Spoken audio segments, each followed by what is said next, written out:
The Netflix documentary Drive to Survive is probably the biggest factor for the growth and popularity of F1 in the United States.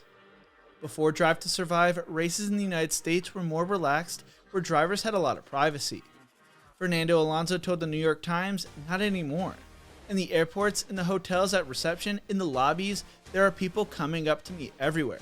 Restaurants I've gone to here are decorated with checkered flags. It's the kind of thing we're used to seeing in European countries."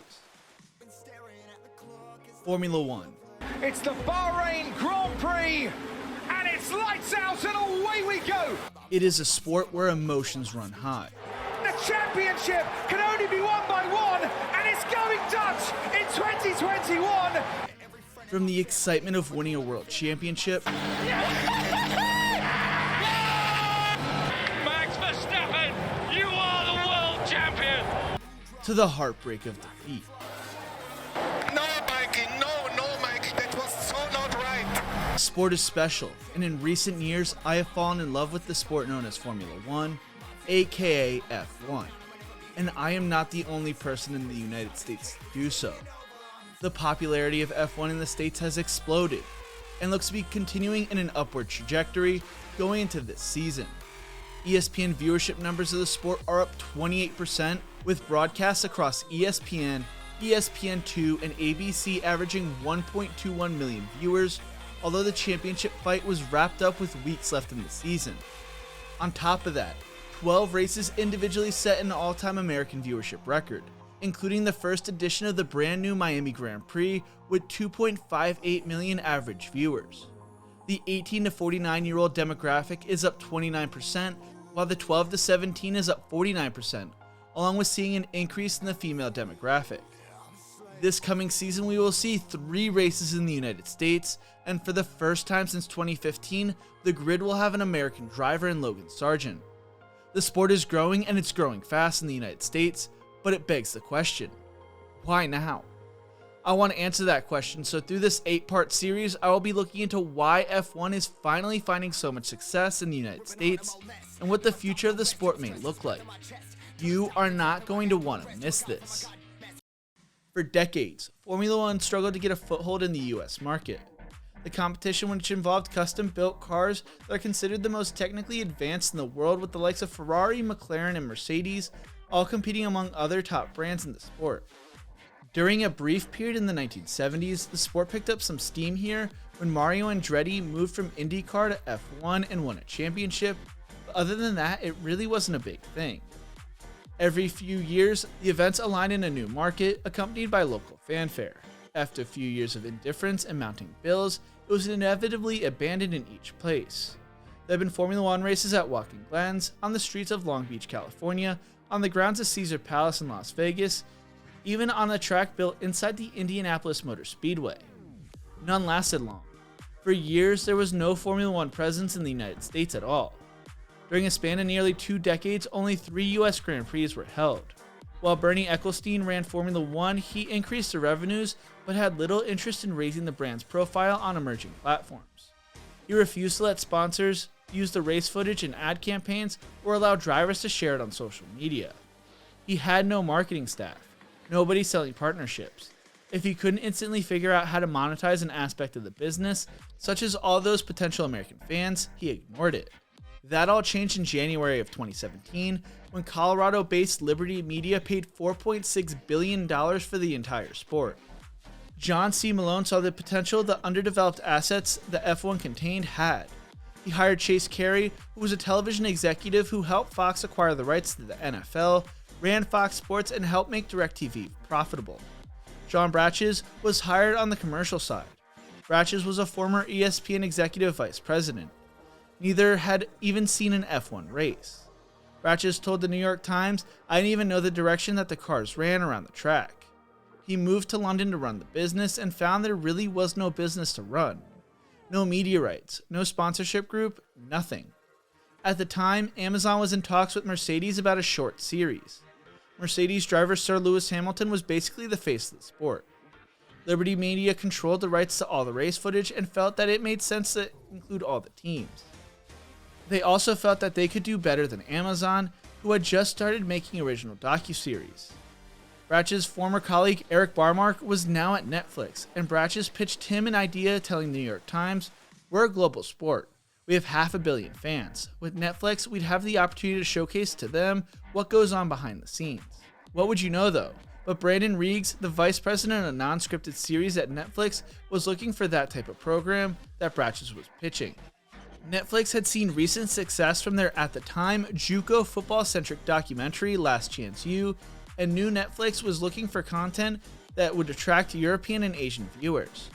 So F1 was looking for a way to expand the US market and had a global audience, while Netflix had a huge US-based audience and was looking for a more global audience. The two were a match made in heaven. And so it's funny, since this channel mainly focuses on college football, and Last Chance U was originally a college football documentary, you could make the argument college football is the reason for the rise of F1 in the United States. I'm obviously joking. Kind of. So F1 and Netflix had the groundwork set for their documentary series. How were they going to build on it? The man responsible for the creation of Drive to Survive is James Gay Reese, one of the two principals for Box to Box Films. Gay Reese is an Oscar-winning director and the creative vision behind Senna, a study of the Brazilian Formula One driver at Senna. He has developed an amazing ability to get viewers emotionally invested in what he creates. Gay Reese was able to add the secret sauce in what would make this docu-series so special. At first, Mercedes and Ferrari asked not to be a part of the first season, which forced the creators to get more creative. This led to there being more focus on the midfield teams, and led to the popularity of teams like Haas and their principal Gunther Steiner, who has become one of F1's most popular figures. The same can be said for Red Bull's Christian Horner.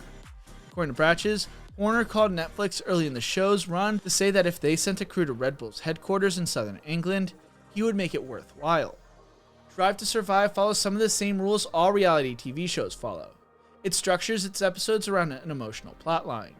It benefits from the competitiveness of the drivers and the team's executives.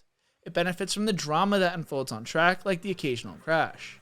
Some compare it to more of a soap opera than a sports show though. Former Haas driver Romain Grosjean told GQ that there was some of the stuff shown in the show that was made up. He said, "Netflix chooses a little bit the angles they want to attack every team. And some of it's true, some of it's a bit made up. But yeah, the last 2 years were long years. The way I'm known, especially in the US, is through the accidents because of a lot of the US audience is very new to F1 and came through Drive to Survive. The way I see my career is a bit more than that. It's 180 Grand Prix, 10 podiums, the best finishing position Haas has ever had in Australia. So yeah, the crash is definitely part of my career, part of my life." Grosjean, who is more known for his days with Haas in the United States rather than his almost 3 wins before the release of Drive to Survive, is constantly asked about how Gunther Steiner is in real life from the younger audience. What makes Drive to Survive different is how the final cut is made. Bruce Schoenfeld from the New York Times writes, "Before Drive to Survive, sports docuseries typically focused on individual teams. The teams invariably controlled the content, which meant that embarrassing revelations or scenes critical of a player or management rarely made the final cut. The shows usually had the wide-eyed feel of promotional videos." Before signing off to Drive to Survive, Reeg insisted on keeping creative autonomy. And unlike the NFL teams that HBO accesses on Hard Knocks, or the soccer clubs featured on Amazon's All or Nothing series, Formula One didn't have the standing to refuse. Gay Reese looks over all the footage and cuts all the episodes and gives notes and helps improve the narratives that are being created. Schoenfeld writes, "While some editors might get lost in the sea of a season's worth of footage, Gay Reese has a knack for looking at the massive amount of tape and saying, here's what you really have." The COVID-19 pandemic can be linked to the explosion of popularity in the United States when it comes to Drive to Survive. Netflix users were starved for content and fell into the world of F1 almost accidentally. Season 2 of Drive to Survive was released on February 28, 2020, right before the world shut down. Emerson Fittipaldi told the New York Times, "Formula One has always been the top racing in the world, but Americans didn't know about it. When you see what's happening now, it's magical." When Drive to Survive launched in March of 2019, each race barely broke 500,000 viewers compared to NASCAR's 4 million viewers and the Indianapolis 500's 5 million viewers. Interest was dwindling for the Austin Grand Prix, and things did not look good for F1 in the States. Viewership numbers have since tripled in 2020, and the US Grand Prix in Austin saw a record 440,000 fans walk through their gates and another 240,000 fans at the Miami Grand Prix. More than a third of the fans who attended the race in Austin last year credited Drive to Survive on why they decided to attend the event in 2021. Those numbers were only expected to go up in 2023, and a third US race has been added in Las Vegas. Before Drive to Survive, ESPN was paying $5 million for the US television rights. In the recent deal, F1 and ESPN agreed to a price tag that has risen it to between $75 million and $90 million annually. A lot of credit, according to many, goes to the success Drive to Survive has found. According to Netflix, Drive to Survive became the most watched Netflix series in 33 countries, including the United States. The series has become great for the sport, but it has not become so successful without its own controversies. Now I'm going to be honest here, and I know this may lead to some people clicking off this video because of the sentiment towards the statement I'm about to share with y'all. If I were smart, I would wait till the end of the series to share this fact. But to be honest, I'm not. I was drawn into F1 through Drive to Survive. Since then, I have fallen down the rabbit hole, and when I'm not consuming college football content, I am usually consuming F1 content. There is a sentiment among pre-Drive to Survive fans, or the OG fans, that Drive to Survive ruined F1. Many hardcore fans dislike the manufactured drama and how some things are played out of order for storyline purposes. Things only heated up more when two-time driver world champion Max Verstappen came out and said he had a problem with Drive to Survive and was no longer going to be working with the show. Verstappen accused the show of faking storylines and being over the top. That rift has since healed, with Verstappen telling the media at Red Bull's team launch in New York City, "I always want to be a part of it, but it needs to be realistic. Of course, I understand when you create a show, there needs to be drama. It needs to be exciting. But I'm a guy who finds it also very important that you're portrayed well, and that they do not start to copy comments on different kinds of footage when it didn't happen like that. I had to explain to them that that was my view. Otherwise, I didn't want to be a part of it." Schofield writes, "Audio clips and reaction shots have occasionally been used misleadingly to help create a heightened narrative. In a Season 3 episode entitled Man on Fire, Hamilton was shown responding to a competitor's near-fatal crash by saying, 'It's a little scary. Makes you feel vulnerable.' It turns out that was actually footage referring to catching COVID-19. A few others have come out and said that maybe the show should reduce the amount of created drama to bring in new audiences. Drive to Survive is not a perfect creation, but has done what it was created to do almost perfectly. Season 5 will release in a few days, which may lead to even more fans tuning into the opening race March 5th.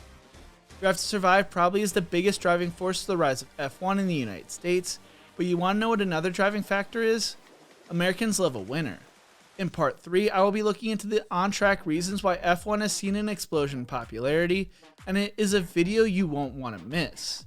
If you enjoyed this video, make sure to check out one of my other videos right here, and make sure to subscribe for more quality content. Thank you so much for watching, and as always, remember to embrace the grind.